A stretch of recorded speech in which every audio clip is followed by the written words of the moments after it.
Escuchábamos hace poco a un miembro de la Comisión de Energía, hablaba de algunos agregados, no especificó qué agregados. Tal vez Rod Muñoz más adelante nos pueda dilucidar qué tipo de agregados son estos, porque es tan importante cada cosita que se vaya agregando a cada uno de estos o a este proyecto que ha enviado el Ejecutivo. O sea, esperamos que sea fiel, ¿verdad? La idea que se ha enviado del Ejecutivo y que no sean estos agregados que de pronto, en pronto, nos sorprenden a todos.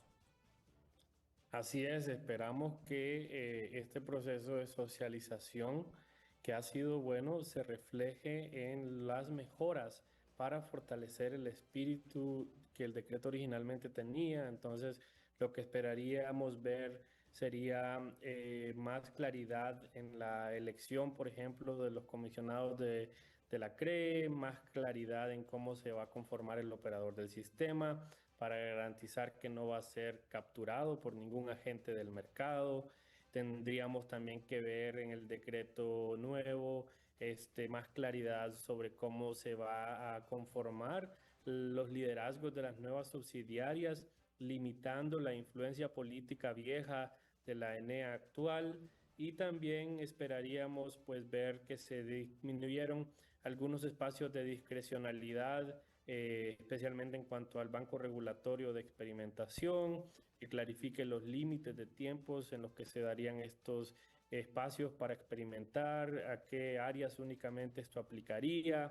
Entonces, esperamos que esta nueva versión vaya encaminada en esa dirección y que no más bien salga con algunos artículos por ahí totalmente distorsionando el espíritu de ordenamiento del sector, de ordenamiento del mercado y de reestructuración de la Empresa Nacional de Energía Eléctrica Sí. que este decreto tiene.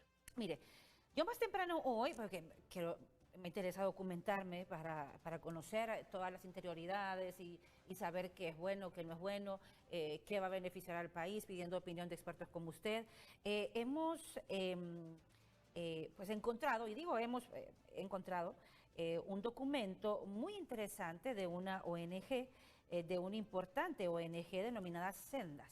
Lo verá usted en pantalla para que me pueda dar su opinión sobre lo que ahí se revela en este informe, que se titula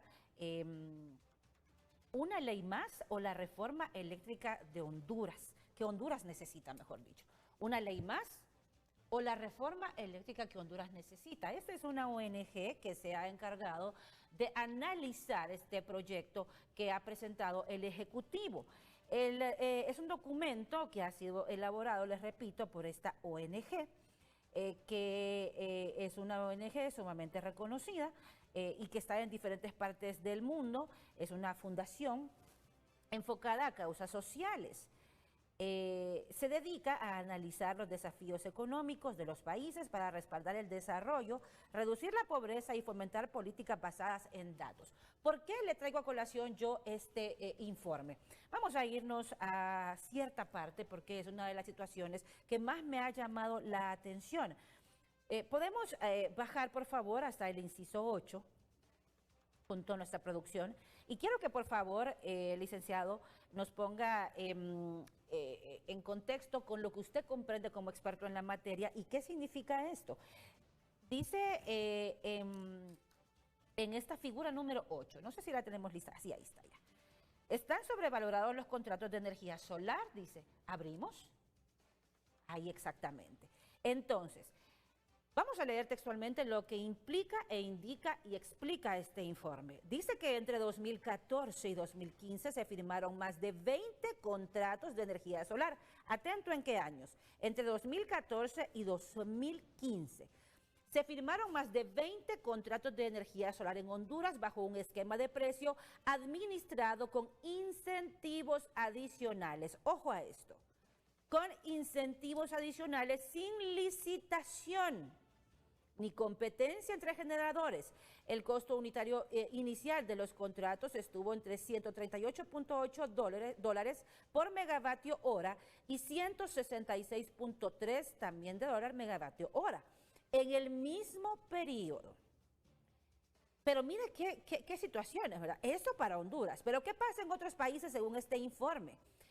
En el mismo periodo, otros países de la región contrataron por licitación a precios menores, como por ejemplo, en El Salvador se adjudicó 94, dice. En El Salvador se adjudicaron 94 megavatios solares en 2013 a un precio promedio de 110. Vea usted en Honduras, 138.8 hasta 166.3. En El Salvador, si se fija, 94 de dólares, ¿verdad? En 2013 a un precio promedio de 110 dólares por megavatio hora y 120 por megavatio hora en 2016. Ve usted la diferencia entre los precios, ¿verdad? Entre lo que se vendía a El Salvador y entre lo que se vendía a Honduras. Y también hablan de Panamá, donde adjudicó 87 a 87 dólares, dice, megavatio hora en el 2014, que son exactamente los mismos tiempos, los mismos años, pero son diferentes precios. Vemos ahí, si quieren, el cuadro, lo ampliamos un poco más, mi querida Evelyn, nuestra productora general de Noticieros Hoy Mismo, AM y Al Día. Ahí ustedes van a ver las diferencias. En Honduras, en el año 2014, se adjudicó a 137.8 sin incentivo y a 166.3 con incentivo en 2014.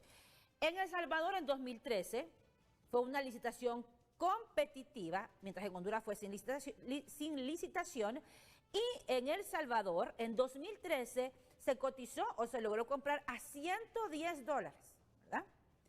En Panamá, en el mismo año en que se hizo esta modalidad de contratación en Honduras, aquí se hizo por licitación competitiva, no por una licitación o sin una licitación, mejor dicho, como se hizo en nuestro país.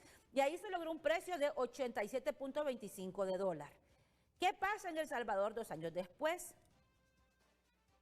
Fue una licitación competitiva y ahí se logró adjudicar a 51.5. ¿Ve la diferencia usted de 137.8 a 166 en 137 sin incentivo, en 166 con incentivo y en comparación con las compras que hizo El Salvador, Panamá y El Salvador en diferente año?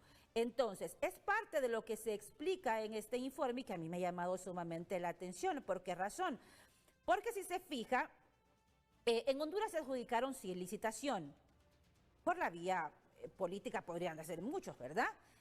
Pero, mi estimado Edgar, ¿cómo aseguramos que la energía que contratemos a futuro sea la más barata posible y no repetir lo que ha pasado en 2013, 2014 y 2016 con los precios? Honduras sin licitación, mucho más cara. Con incentivos es aún mucho más cara. Pero en el caso de El Salvador, de Panamá, los precios son mucho más baratos. ¿Cuál es su opinión? Pucha, qué envidia, ¿verdad? Envidia de la buena que nuestros vecinos han podido tener más éxito con procesos competitivos y de esa forma han garantizado precios más bajos que al final se traduce a la tarifa. Pero bueno, aquí en Honduras tenemos una experiencia documentada sobre cómo los incentivos a la generación renovable y otros incentivos también, cuando se otorgan sin competencia, sin el debido proceso y sin los criterios técnicos, el resultado es energía más cara, no más barata.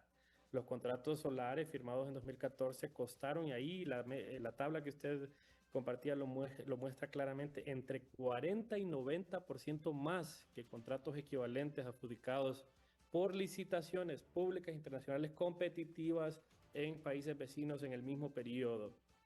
Y además, ¿verdad? 18 de estos contratos fueron renegociados en 2022. Se les extendió por 5 años más su sobrecosto que los hondureños seguimos pagando hoy.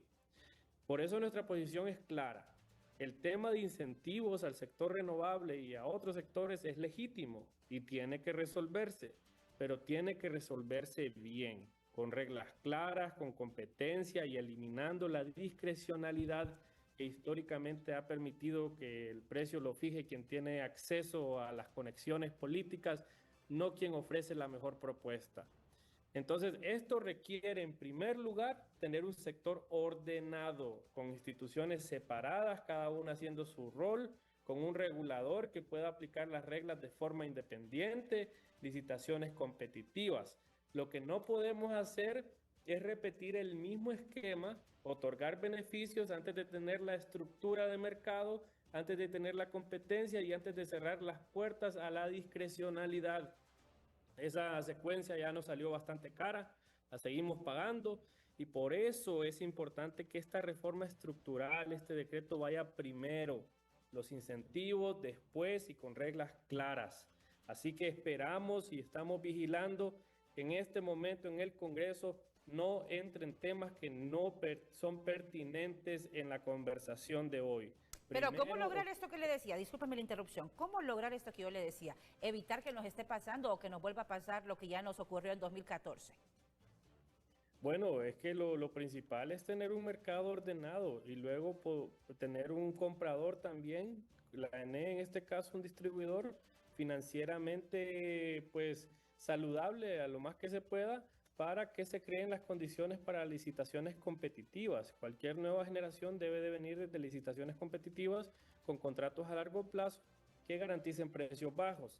Y este tema de los contratos ya en operación, el tema de los incentivos sí se tiene que revisar para reducir las discrecionalidades, pero no es hacia la ligera o metiendo este tema en una conversación que va más que todo a estructurar el mercado, que como les digo es una precondición ordenar la institucionalidad para que luego tengamos licitaciones donde las ofertas fluyan y donde la ENE también se presente como un comprador con la facilidad de pago.